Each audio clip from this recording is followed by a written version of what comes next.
दहिवडी येथील श्री सिद्धनाथ नागरी सहकारी पतसंस्थेच्या वार्षिक सर्वसाधारण सभेत सभासदांना 15% लाभांश जाहीर करण्यात आला।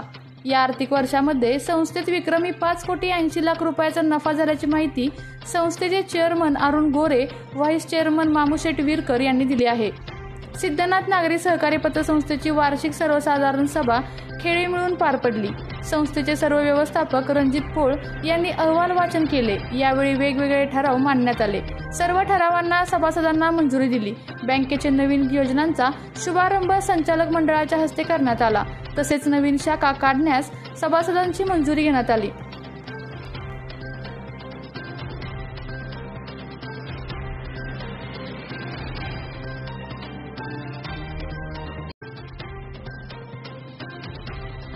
याबाबतची माहिती सभासदांना त्यावेळेच्या अधिकाऱ्यांना देता आली नाही किंवा त्याच्यामुळे काय झालं, सभासदांमध्ये गैरसमज निर्माण झाले।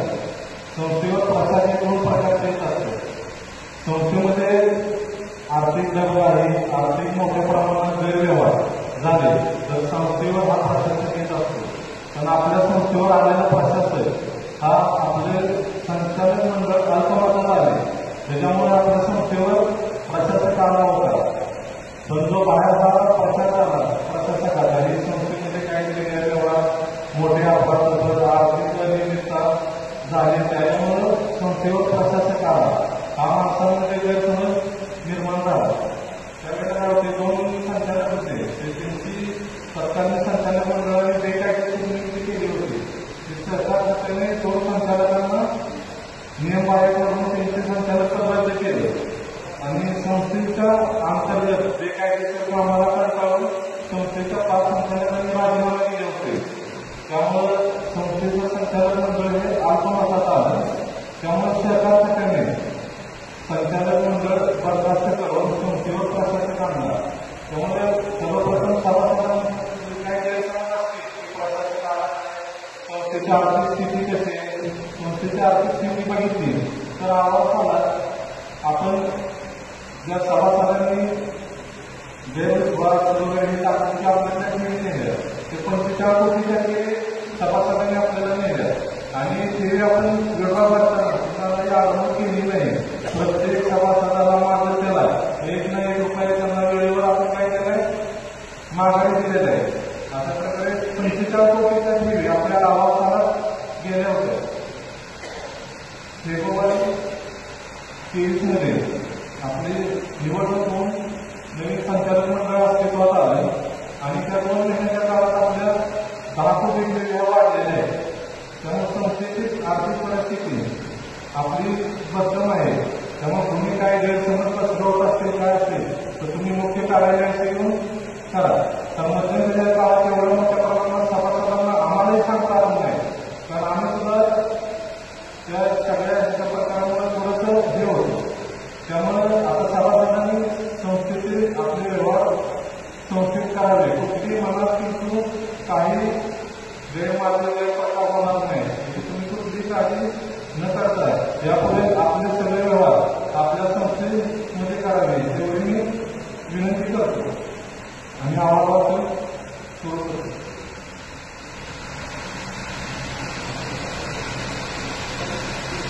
34वी वार्षिक सर्वसाधारण समिती मोठी फक्त सभासदांकरता श्री सिद्धनाथ नागरी सहकारी पतसंस्था मर्यादित देवळी ज्या संस्थेची 34वी वार्षिक सर्वसाधारण सभा रविवार दिनांक 29/9/2024 रोजी सकाळी 11:30 वाजता संस्थेचे चेअरमन राहुल यांच्या अध्यक्षतेखाली स्वाती मंगल कार्यालय देवळीचे आयोजित केले आहे। तरी सदस्य सभेत संस्थेच्या सर्व सभासदांनी उपस्थित राहावे। सभेपुढील विषय पहिल्याचा विषय तुम्हाला मागील वार्षिक सर्वसाधारण सभा 30/9/23 पुस्तकी वाचन कायम करणे, संस्थेच्या दिनांक 31/3/2024 अखेर संस्थेच्या वर्षातील संस्थेच्या कामकाजाचा अहवाल वाचन मंजूर करणे, सन 31/3/2024 अखेर अंदाजापेक्षा जास्त झालेल्या खर्चात मंजुरी देणे व सन 2024-25 साठी तयार केलेले अंदाजपत्राला मंजुरी देणे, संचालक मंडळाने सुचवलेल्या नफा वाटण्यास मान्यता देण्याबाबत विचार करणे, त्याबद्दल मी आपल्या सर्वांचं या ठिकाणी आभार मानतो।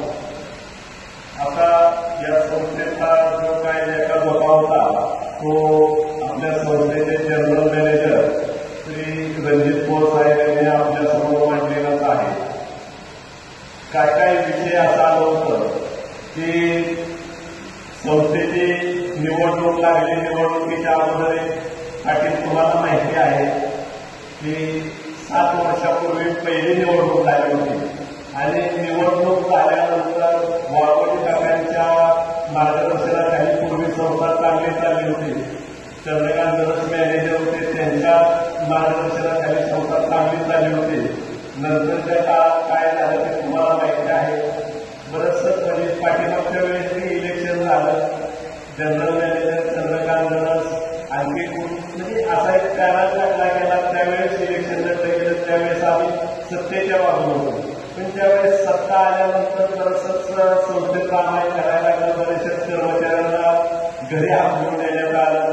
संस्थेत वेगवेगळा कारभार चालू झाला आणि त्याच्यामुळे आम्हाला 6 संचालकांना संस्थेतून बाहेर पडावं लागलं आणि त्या गोंधळाच्या परिस्थितीत संस्था चालू होती. नंतरच्या काळात संस्थेवरती प्रशासकाची नियुक्ती झाली आणि प्रशासकाची नियुक्ती झाल्यानंतर बऱ्याचशा लोकांच्या मनात सरकारी संस्था किंवा संस्थांमध्ये ही शंका यायला सुरुवात होती आणि बऱ्याचशा प्रमाणात ठेवी कमी झाल्या. नंतर इलेक्शन झालं. इलेक्शनला प्रत्येकाने म्हणजे आम्हाला पण वॉर्ड फादरच होता. आम्ही बाजूला होतो. आम्हाला वॉर्ड फादर होतो. त्याच्यामुळे आम्हाला त्या भाऊने पाटील वॉर्ड फादर करावं लागलं. तुमच्याकडे बरंचसं वॉर्ड फादर होते कारण पंढरकर मंडळी, सातारकर मंडळी, कराडकर मंडळी अशी बरीचशी वॉर्ड फादर मंडळी होती. आम्हाला वॉर्ड फादर जो होतो वॉर्ड फादरच्या शोधाला आम्ही होतो. आम्हाला 2-3 वर्ष पाठीमागे लागून वॉर्ड फादर जय भाऊ मिळे त्यांच्या नेतृत्वाखाली आम्ही इलेक्शन ठेवलो आणि त्यावेळेची संस्थेची आर्थिक स्थिती जी होती ती ठेवीची 250 कोटीच्या आत आलेली होती. 250 कोटीच्या आत आलेली ठेवीची स्थिती असताना नंतर इलेक्शन झालं. इलेक्शन झाल्यानंतर जी काही लोक होते संस्थेच्या बाबतीत अपप्रचार केला गेला आणि अपप्रचार करून काही लोकांनी ठेवी काढा असं सांगण्यात आलं. त्यावेळेस काही ठेवी कमी झाल्या आणि नंतर आताचा जो अहवाल वाचला गेला 1 फेब्रुवारीला पाटील इलेक्शन झालं. 11 फेब्रुवारीला संस्था आमच्या ताब्यात आहे. चेअरमन वाईस चेअरमन संचालक मंडळ 11 फेब्रुवारीला अस्तित्वात आलं. 11 फेब्रुवारी ते 31 मार्च हा फक्त 1 महिना आणि 28चा महिना होता फेब्रुवारीचा. 1 महिना 20 दिवसाचा सुद्धा कालावधी आला. 1 महिना 16-17 दिवसाचा कालावधी मिळाला आणि 1 महिना 16-17 दिवसाच्या कालावधी सुद्धा संस्था जवळजवळ 6-7 कोटीच्या प्रॉफिटमध्ये आणण्यात आली आणि त्याच्यानंतर जी संस्थेची वाटचाल चालू झाली आज रोजी त्यावेळेस सर्व संचालकांनी म्हणजे जुनं संचालकांनी 100% जुन्या संचालकांनी ठेवी काढून द्या म्हणून सांगण्यात आलं नाही. पण बऱ्यापैकी सांगण्यात आलं आणि त्यावेळेस 250 कोटीवरती 250 कोटी ठेवी कॉन्स्टंट आहे. म्हणजे 250 कोटी ज्या लोकांनी ठेवी ठेवल्या होत्या त्या लोकांचा आमच्यावरती विश्वास आहे हा दृढ विश्वास आला आणि नंतर 45 कोटीच्या ठेवी वाढून आज रोजी 295 कोटीच्या ठेवी झालेल्या आहेत. निश्चितपणानं आपल्याला सांगतो की आपल्या विश्वासावरती 2 वर्षात ही संस्था 700 कोटी ठेवीचं निश्चितपणानं उद्दिष्ट पार करेल याची कुठलीही शंका नाही. दुसरा मुद्दा मला आला संचालक मंडळाच्या थकबाकीचा. तर मला सांगायचंय तुम्ही मुद्द्याच्या संचालक मंडळाच्या थकबाकीचा उपस्थित केला होता. ही मार्च 2024 ला जी थकबाकी दाखवली त्याच्यात जुन्या संचालक मंडळाची थकबाकी होती.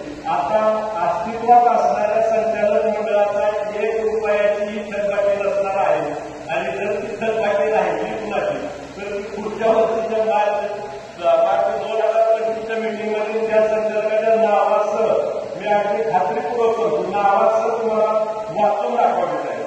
दुसरा मुद्दा तो कर्ज वाटपाच्या क्रमांकात कर्ज वाटप ही संचालकाला 5% मर्यादा आहे ते विचार परंतु तिथं 1.25% सुद्धा संचालकाला कर्ज वाटत नाही आणि संस्थेची आर्थिक स्थिती फार भक्कम आणि फार चांगली आर्थिक स्थिती आहे. तुम्हीही घाबरण्याचं कारण नाही आणि इथं बसलेलं जे संचालक मंडळ आहे त्याच्यात कुणावरतीही कसलाही दाग लागलेली वगैरे माणसं नाही. आम्ही अगदी संस्थेच्या मिटिंगला यायचं म्हटलं तरी आम्ही घालतो.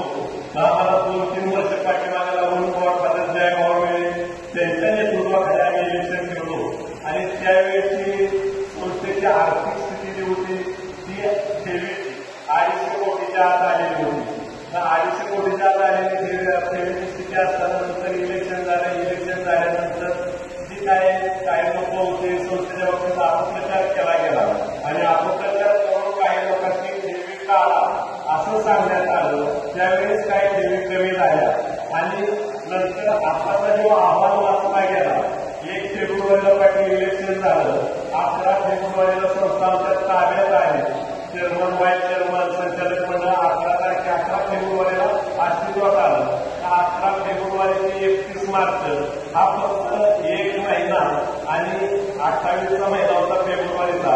1 महिना 20 दिवसाचा सुद्धा कालावधी आम्हाला 1 महिना 16-17 दिवसाचा कालावधी मिळाला आणि 1 महिना 16-17 दिवसाच्या कालावधी सुद्धा संस्था जवळजवळ 6-7 कोटीच्या प्रॉफिटमध्ये आणण्यात आली आणि त्याच्यानंतर जी संस्थेची वाटचाल चालू झाली आज रोजी त्यावेळेस सर्व संचालकांनी म्हणजे जुनं संचालकांनी 100% जुन्या संचालकांनी ठेवी काढून द्या म्हणून सांगण्यात आलं नाही ते म्हणून पण बऱ्यापैकी सांगण्यात आलं आणि त्यावेळेस 250 कोटीवरती 250 कोटी ठेवी कॉन्स्टंट आहे. म्हणजे 250 कोटी ज्या लोकांनी ठेवी ठेवल्या त्या लोकांचा आमच्यावरती विश्वास आहे हा दृढ विश्वास आला आणि नंतर 45 कोटीच्या ठेवी वाढून आज वरती 295 कोटीच्या ठेवी झालेल्या आहेत. मी निश्चितपणानं आपल्याला सांगतो की आपल्या विश्वासावरती 2 वर्षात ही संस्था 700 कोटी ठेवीचं निश्चितपणानं उद्दिष्ट पार करेल कुठलीही शंका नाही. दुसरा मुद्दा मला शेगावला संचालक मंडळाच्या थकबाकीचा. तर मला सांगायचंय तुम्ही मुद्द्याच्या संचालक मंडळाच्या थकबाकीचा उपस्थित केला होता. ही मार्च 2024ला जी थकबाकी दाखवली ह्याच्यात जुन्या संचालक मंडळाची थकबाकी होती. आता अस्तित्वात असणाऱ्या संचालक मंडळाचा 1 रुपयाचीही थकबाकी नसणार आहे आणि जर ती थकबाकी राहिली कुणाची तर ती पुढच्या वर्षीच्या मार्च 2025च्या मीटिंगमध्ये त्या संचालकाच्या नावासह मी अगदी खात्रीपूर्वक करतो नावासह तुम्हाला वाचून दाखवायचं आहे. दुसरा मुद्दा तो कर्ज वाटपाच्या प्रमाणात कर्ज वाटपाची संचालकाला 5% मर्यादा आहे ते विचार परंतु तिथं 1.25% सुद्धा संचालकाला कर्ज वाटत नाही आणि संस्थेची आर्थिक स्थिती फार भक्कम आणि फार चांगली आर्थिक स्थिती आहे. कुणीही घाबरण्याचं कारण नाही आणि इथं बसलेलं जे संचालक मंडळ आहे त्याच्यात कुणावरतीही कसलाही दाग लागलेली वगैरे माणसं नाही. आम्ही अगदी संस्थेच्या मिटिंगला यायचं म्हटलं तरी आम्ही आपल्या स्वतःच्या खर्चाने येतो. संस्थेचा चहा पितो चहाच्या व्यतिरिक्त संस्थेच्या कुठल्याही याच्यात आम्ही कसल्याही प्रकारात निंदेपणा जिल्ह्यातील बातम्या सर्वप्रथम पाहण्यासाठी आजच सातारा न्यूजला YouTube चॅनलवर सबस्क्राईब करा, लाईक करा, शेअर करा आणि बेल आयकॉन प्रेस करायला विसरू नका.